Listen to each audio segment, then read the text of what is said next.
Okay, YouTube, it's excuse me, Wow Sly here, doing an update review on the baofeng UV-5R dual band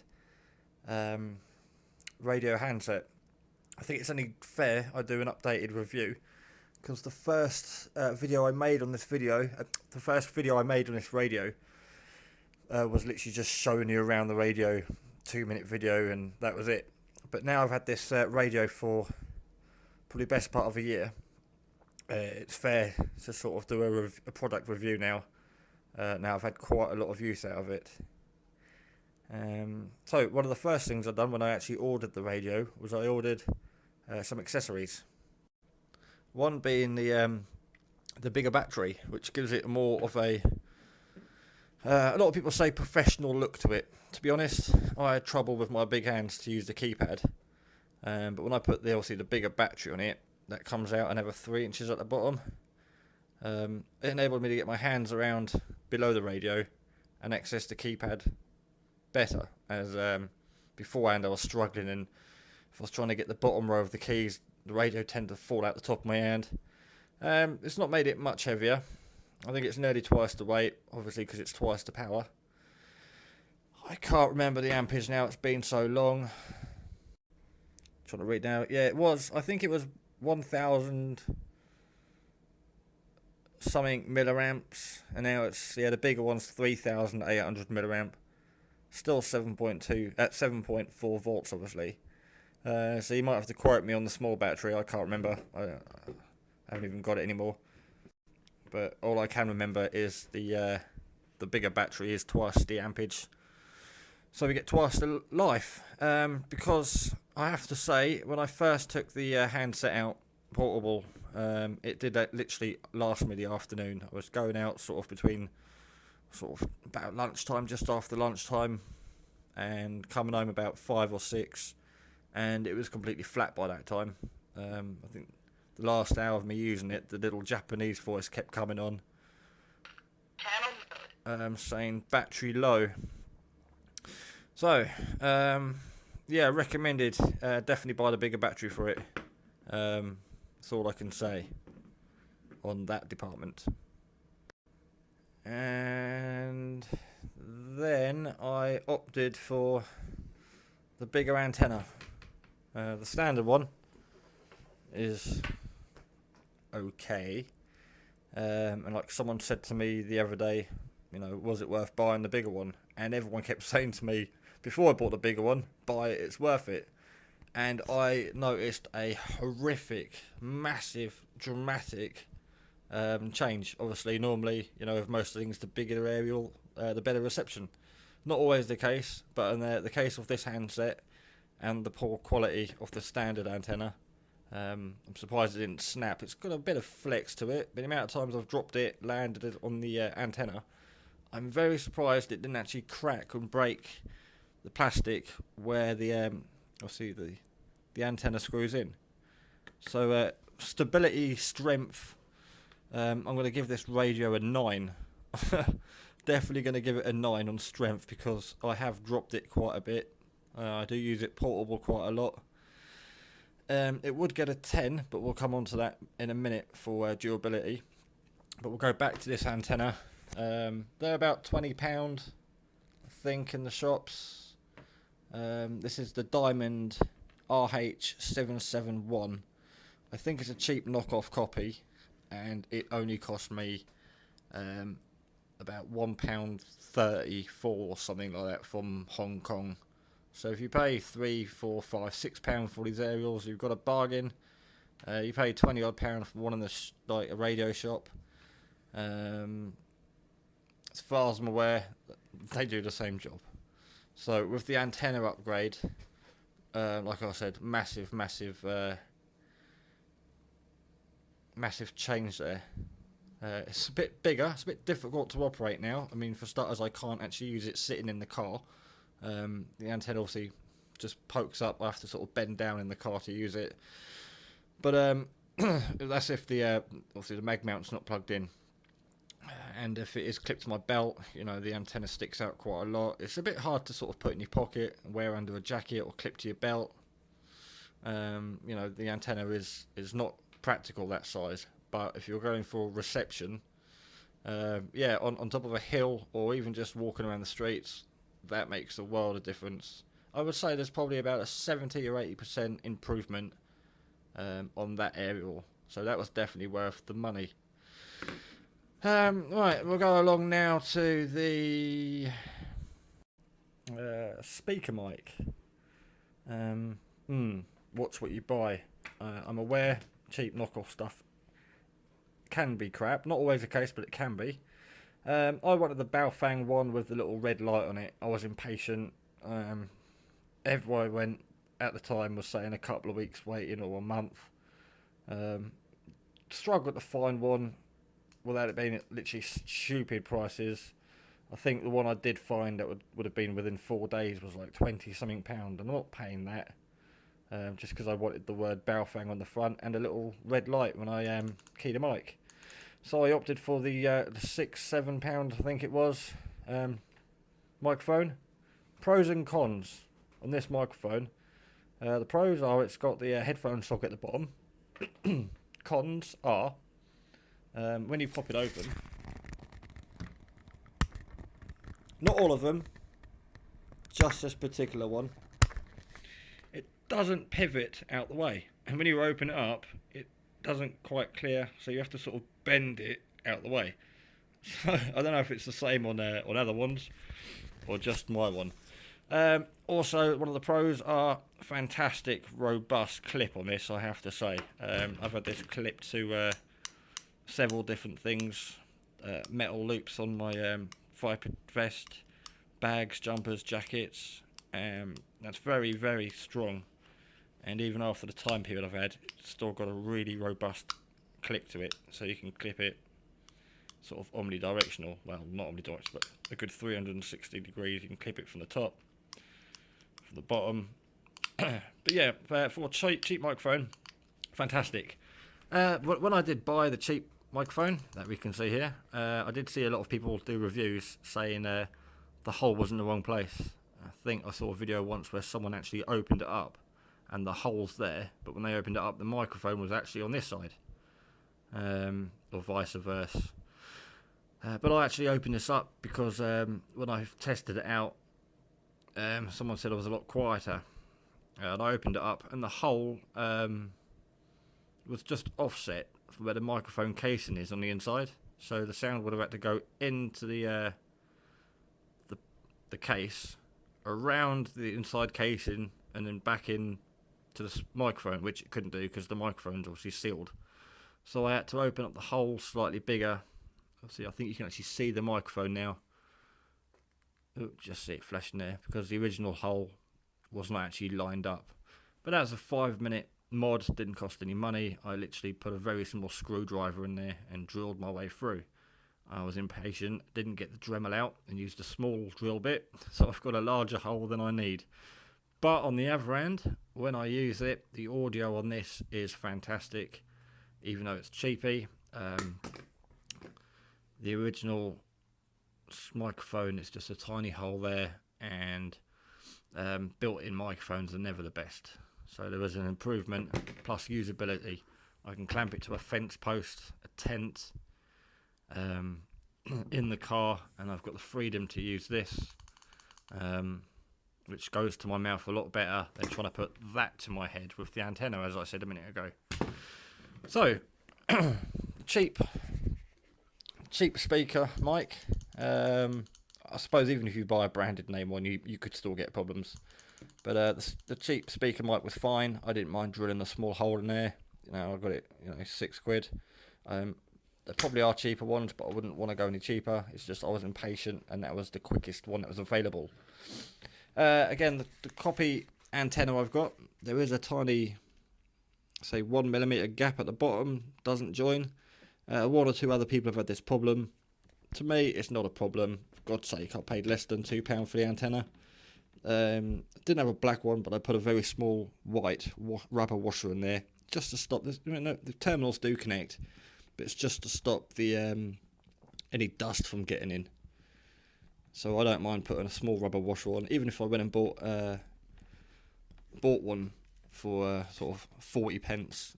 It still would have been worthwhile It connects 100%. It's just the plastic doesn't go all the way down, because again it is a universal antenna, and I think some radios, if the plastic goes all the way down, so you won't need the washer, it might not fit other radios. So again, no complaints about that. Back to the handset itself, which is the important thing. I mean, this is just an overall review because I've had the whole system now for quite some time. The handset's great. I've had no problems. I did have a problem with the radio overheating, which is common on these older ones. The UV-5R. The Plus, they sorted it out. The Plus, they put a heat plate in there, changed the construction of the whole case and shell. And I think the Plus is a bit better rating-wise. But I did have problems with overheating. If I was keying up for more than a couple of minutes, there is a torque timeout transmission thing in here. I do turn it off. Obviously, if you're using it amateur on repeaters, a lot of them have a 4-minute torque out time, so you don't overload the repeater or annoy anyone for talking too much like I'm doing now. So I obviously turned that off so I could talk for as long as I wanted. And then I noticed the screen was getting hot, and then after a short period of time, the screen started to fade, and people were saying to me, eventually the screen will fade and not come back, and you'll lose all your display. If you can see, I'm lucky it never happened. It just turned out the SWR on that was pants, because it's dual band. Trying to get something that size for 70 cm and 2 meters isn't worth it. I've not had that problem since I bought the new antenna, only because there's something in the middle, I think. Because when you hold it in the middle, it does change the reception quite a bit. Obviously, we'll do the same for transmission.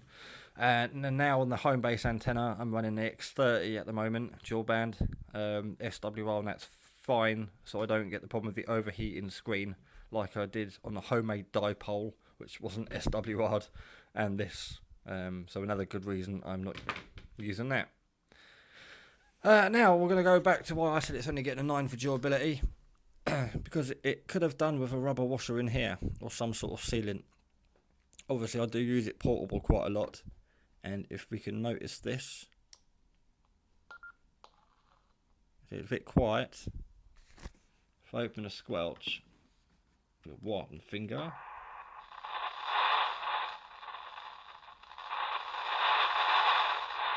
I'll explain, it's probably easier. It crackles, there's a lot of dust and dirt and got in there, it just needs some switch cleaner. But to get the switch cleaner in there, presumably I've got to take it apart. I don't fancy that.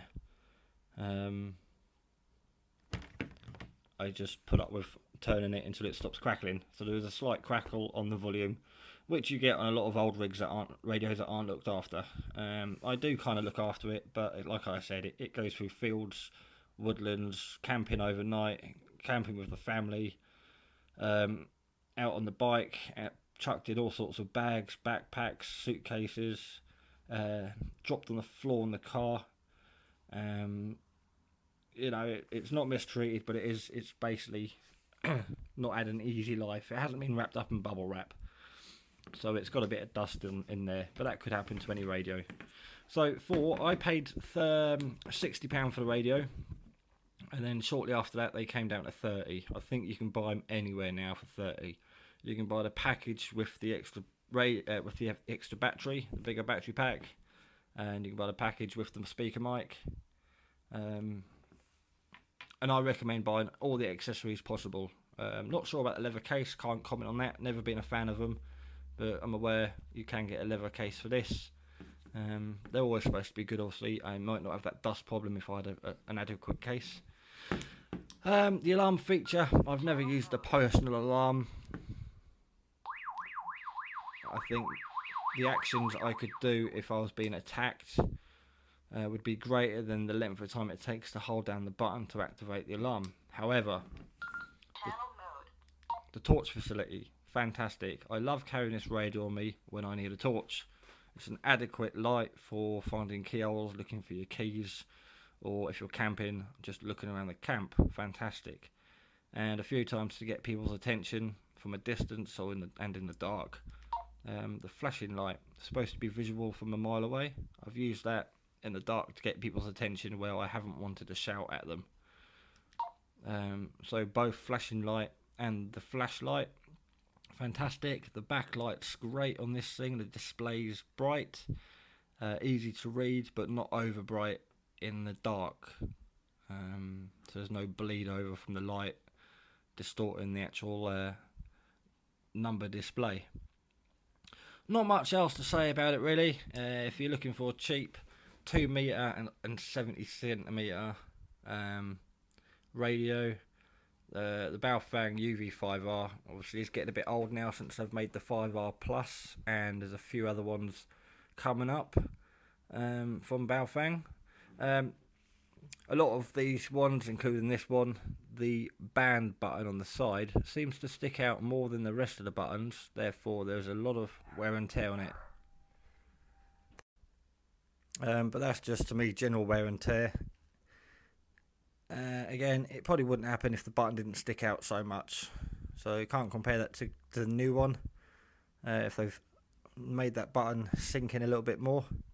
But for grip, ample grip all the way around the radio, so you can use it with gloves, wet hands, cold hands. It's not going to slide. It's not rubber grip, but it's definitely sufficient. The battery clip's fine. I always thought that would be the first thing to break because it's cheap, but it's fixed on with metal bracket to the radio, and it's just heavy duty plastic. Again, I've caught this and bashed it around, and there's been no problems there. That's it really. I can't comment on the wrist strap, the Wii attachment strap. I can't stand them on radios. Yeah, you should technically put your hand through the strap, so if you do let go of the radio, it will hang off your wrist. But I'm really not really a fan of having bits of string hanging off items like radios and mobile phones. They're either in your hand or in your pocket. Right, there we go. There's my updated review on the Baofeng UV-5R. As I say, on its own, as standard, not all that great. I'd give it an overall factor rating of probably about a 7. It was a bit small to operate. The antenna wasn't that great. The battery life really did suck. The audio on the microphone wasn't fantastic. I mean, it was good enough to talk around. So if you're, I don't know, just wanted a quick chat with someone. So yeah, I'd probably give the Baofeng UV-5R 7 or 8 all round, including durability, reception, battery, handling. Probably a 7 or 8 as standard, but with all the attachments, the extras, yeah, definitely go for a 9. Possibly a 10. Does all the CTCSS codes, everything you need to access repeaters. It's quite a good little radio. The only thing that lets this one down is obviously a bit of dust on the volume knob there. Should really be generous and give it a 9.95, but still it's better than an 8. All round factor rating, yeah, it's got to be a 9. I couldn't really sort of fault it in any way. Really? Right, so thanks for watching YouTube. Got any questions, please ask. With the extended battery, yes, it still fits in the drop-in charger, the desktop charger, as it would without it. So no problems there at all. A lot of people say they don't fit properly, you have to modify. The terminals don't line up, the plastic doesn't line up. I've had no problems with this at all. Such a good fit. Hasn't come loose over the year. I do need 2 hands to take it off. There we go. So it's not like, say, my old CB radio handset. I can push the button, wiggle it, and the thing falls off. This one has to be physically slid off. Helps obviously with the battery clip on the back. Line it up, and we might hear the click. It's me trying to get cocky now and do it with one hand. There we go. Still a very snug fit after all this time. Right, thanks for watching. This is Wow Sly. All round product review on the Baofeng UV-5R and some extras that you can buy for the radio. Thanks for watching. Before I go, it is dual monitor. You can monitor 2 sort of frequencies at once. Has a built-in FM radio. If you want to listen to local news and weather and so on. Those features are great. All the other features on the menu, in the menu, are great. But I also should mention that it is a dual monitor radio, and with one button you can transmit on either one. And that's it. Didn't want to also forget that. That's quite important.